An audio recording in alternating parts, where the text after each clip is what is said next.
very well. How are you? I'm doing great. We're, almost at the end of the year, which is crazy. So everything has gone by, super fast and also super slow with everything going on. But I want to congratulate you on being able to still pursue your passion even in the midst of a pandemic. I think it says a lot about you, your integrity, your passion, your drive. So I just had to start with that. It's not even a question. I just wanted to make sure I said that. That's very nice. Thank you. Of What course. a great way to start an interview. Yeah, Really cool. and your album comes out in 2 days. By the time this is posted, it'll be one day. Now, you've announced it for quite some time. Has the anticipation been like killing you? Yeah, yeah. It's pretty insane. I mean, it's coming out. It's actually coming out. It's taken 2.5 years to write and produce and record and get everything ready, and it's finally coming out. And super weird. I don't know. Like if you have a kid, that takes 9 months to come out. This is like having a couple kids at least. Yeah, like triplets, or not triplets, but 3 kids in a row. No, really, really slow triplets. No, so it's super exciting. It's kind of really have to just remind yourself to enjoy the process of it coming out, because there's so many things. There's so much like press or live sessions and all that stuff to do, which is fun, but it's good to kind of take a beat and be like, oh shit, my album's coming out. That's really fun. Yeah, no, it's awesome. And 2.5 years and now down to 2 days. It's been a long time coming, but I know we're all super excited to listen to it, and there's a lot of songs on it, which is so cool. And you have blended basically every genre onto this album. I don't know how. I mean, it's like indie rock, and then pop, but then also every subgenre of pop, like pop rock, like indie pop, whatever it is, like whatever you can add to the word pop. So was it hard to envision that as even a possibility, or is that just kind of how it works spontaneously? I don't know if that makes sense. Sure. No. I think the reason it sounds so like each song kind of like within each song as well, it'll go from genre to genre and it'll change, and it's just how I write. Like I get very bored very quickly, so I always want to write like new kind of styles and explore new things. And so you write and you write and you write and you write, and then you kind of go, oh, these 11 songs sound like they should be this record. Mm-hmm. And yeah, it travels, a musical scope. But I think for a while when I was making it, I was like, oh, does it sound way too different? Do I need to make these songs sound more of the same? But I think that if I was to sit down and listen to my album, not having made it, and it all sounded the same, I think after a few listens, I'd get bored. But having it be so kind of like weird from one song to the other. And you're right, like there's lots of different versions of pop under this, under this umbrella. But yeah, there's a lot of hip hop, there's a lot of dance influences in there. So it's just kind of like me making a record of all the things I like listening to and like making. Yeah, no, it's great. And I think that at the end of the day, it touches on the idea that there is something for everyone on the album.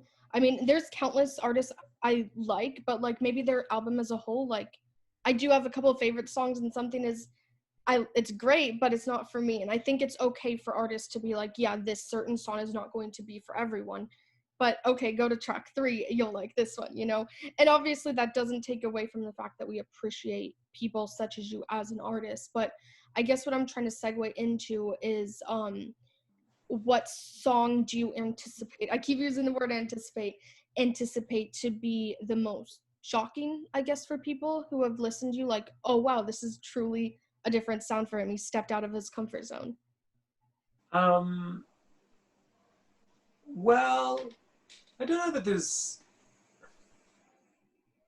I think with the track record that I've got at this point, and that part of it was intentional. That kind of at the beginning of the project, making sure that it was a musical project where I could explore whatever I wanted and still have just my voice on it, and make sure that like whatever you release can be a surprise to your audience. That you're not going to release a song and be like, okay, yeah, sounds just like the old one. I think that would be a bit cheating and a bit boring. And I think, I've already done the second album, and that's very different to this album.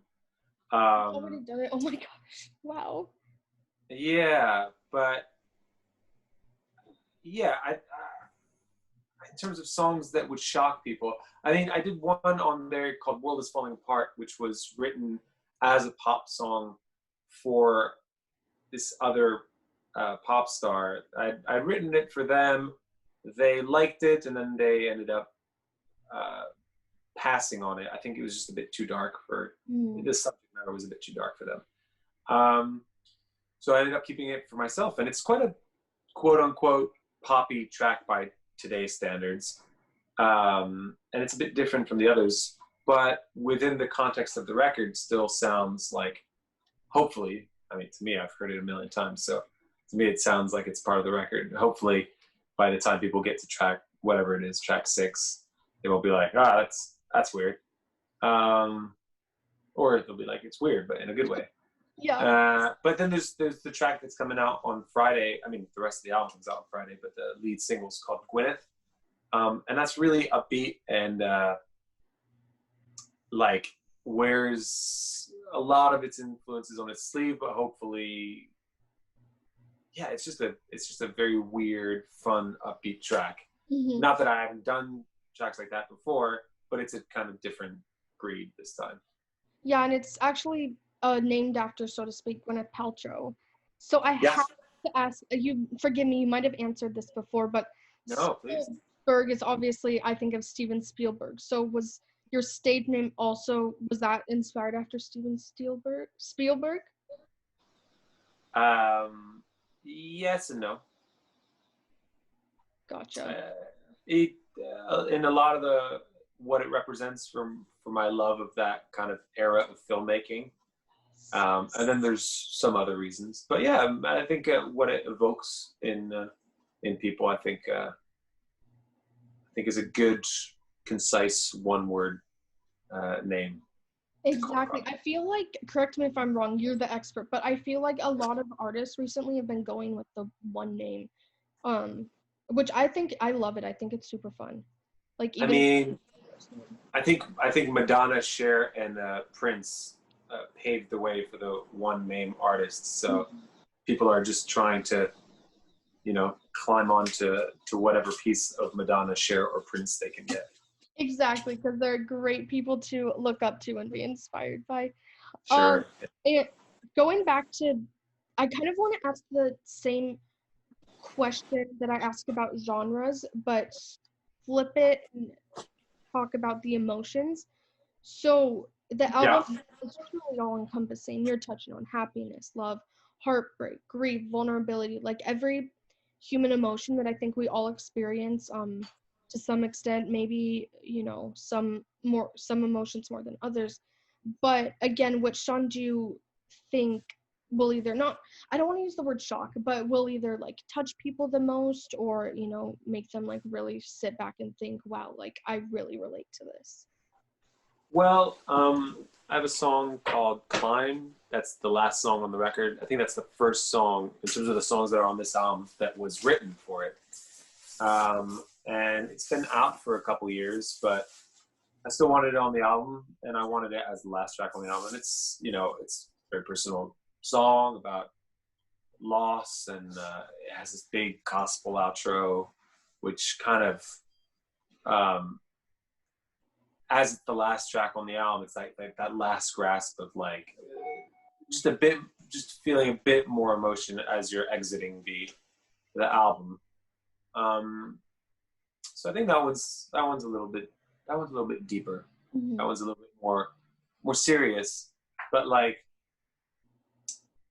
it's still bouncy and has a lot of the things that I love of like brass and a lot of like some push beats on the verses, some like little samples and little things thrown in there. Got But it. stuff that there's a lot of those samples that you can't even hear. I've literally just buried it in the audio just to, for me, I know it's there. But yeah, I don't know. Like, I think that one's I don't think it's a shocker. I think it's just you know, a bit more of one where you like listen to it and you might read into the lyrics a bit more. Mm-hmm. And part of the reason I ask is because whenever I listen to songs, I always like look at the lyrics as well, because sometimes it's hard to know if like it's super fast and like I want to consume the lyrics as well. So that's also why I asked. And I wanted to touch on something. It might be trivial, so if it is, like that's fine. It's just something that I thought would be fascinating to ask. Is on your album cover, you have a dedication on there. You say it's for friends, family, and anyone I've ever loved. So I'm wondering if wholeheartedly, like genuinely, you would say each of those songs is inspired by one or more of those three groups of people, so to speak. No, not necessarily. I wouldn't say that friends, family, or anyone I've ever loved has inspired each Mm-hmm. song. Some of them are. I mean, I think going into the record, I was writing a lot of songs about grief, and also at the same time writing a lot of songs about longing and kind of love songs.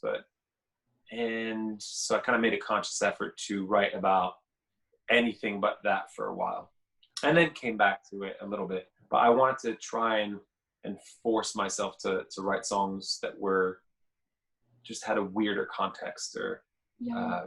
that weirder stories, weird things that just you're just trying to push it a little, like as far as you can, Mm-hmm. mentally, um, lyrically. So, and then yeah, and then that finally came back to kind of use a bit of those themes that I was trying not to write.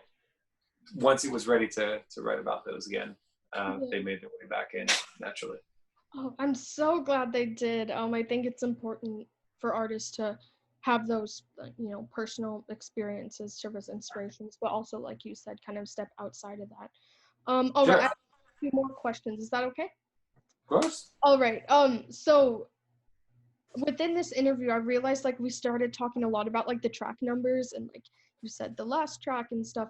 So I'm wondering if you would recommend people who do listen to the album, like is it the type of album you think they should listen to in order, or is the order overall just more random? No, the order's not random too. Um, Also, it's one of those albums that in between each track, there's sounds connecting each track, so you can like sit down and listen to it as one piece, and hopefully your brain will be hearing these like, you know, us when we were kids splashing around in the pool, Mhm. leading into like from one track to the other, or like these bugs that were on some old tapes of when we were kids in Baltimore. Um, there's like there's samples of my mom in there. There's there's my girlfriend's got a little like laugh in there at one point. Got a few different things hidden away that if you listen to it as one piece, it kind of has this connective tissue, but it's not so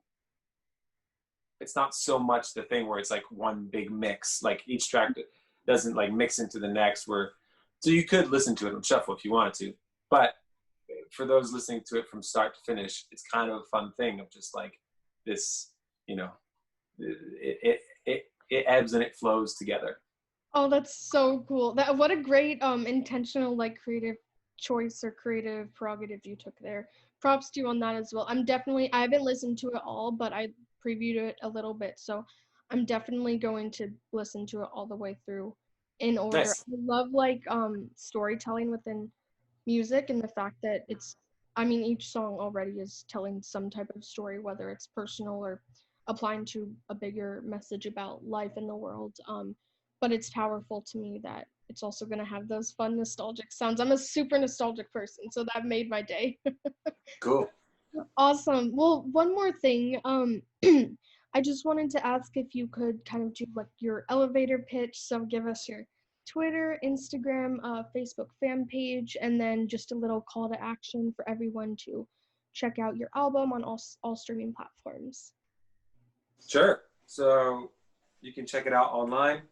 It's called Speelburg. That's Speelburg. So slightly different spelling than the other guy. But it's the same for everywhere. Instagram, Speelburg, Facebook. I think it's Speelburg Music. But, you can search the Twitter's Speelburg. And yeah, anyone who wants to listen to the record, comes out in 2 days. It comes out on October 2nd. I put in a bunch of years making it, so I guess maybe listen to it once or twice or 3 times. Maybe tell a friend about it. Maybe listen to it together on a road trip across America. And I don't know. If you feel anything, listen to it. Let me know. I'd love to hear. Yeah, you're super active on social media, interacting with fans and followers. So everyone definitely go. Make sure that you can. You're pretty easy to get a hold of everyone, so that's good to know too. Make sure to go follow. It's 2020. You have to make yourself available to anyone on social media at all times of the day. It's so true. It's kind of a curse though. But I guess so what I'm saying, I'm not complaining. Will reply to you, but don't feel like it's going to be the minute after you say something. Yeah, we all need those breaks sometimes, even though I do love social media. Probably. No, I mean, like, I'm promoting a record at the moment, so it's like we've kind of blocked out 2 months of just, whoever has any kind of opinion, whoever has anything to say about the record, I'll listen and answer, and it's kind of fun because it's, as you're putting it out, that's when there's so much energy building up towards it. That's when you kind of want to connect with people. And, in a year, if someone's like, hey, what did this song mean? Like, that'll still be cool. But I think, like, now's the time where people will most likely reach out if they have any kind of ideas about it. That's a good point. Okay, so yeah, everyone listen to it truly, like ASAP, once October 2nd hits, because it's worth the hype. It is, and you're going to be able to answer and interact, and I know everyone also make sure to check out Instagram for live streams, live shows, and yeah, you post all that, but I just wanted to make sure people knew that you were also. Yeah, no, we're doing one of those tonight for X Games. We're doing one tomorrow, I think, for Sirius XM. It's like stacked like all week, and then into next week and the week after, and then I think we've got like an actual live stream show with the band at the end of the month. It's looking like October 28th, and it's gonna be me and the live band, and we're gonna play loads of songs from most of the songs off the record. If anyone has any requests, we'll play those too. Oh my gosh, amazing. Well, I'm definitely going to have a request, and everyone else, make sure to go request those as well. Let Speelburg know what you think of the album, give them a follow. And yeah, thank you again so much for this time. It was a great way to kick off my Wednesday. Well, thank you so much for having me. And look forward to chatting about the next record. Yes, definitely. And we'll definitely need to do something in person in LA when it's safe. I'd love to do that. As soon as I can make it, I will be out there, and we will absolutely do that in person. Because, this is fun, but it's so much funner to actually do it in person. I know. In-person interviews are the best. Nothing can beat them. So send it to your team. Yeah, send it over to the team. I'm sure they'll have some thoughts and all that about when to post it, when's good and all that. But yeah, just send it over to them, and yeah, let's definitely do this in person when we can. That'd be great. Cool. Yeah, I'm in LA almost always, so we'll definitely do that. Fantastic. All right. Well, thanks a lot, and speak to you soon. Cool.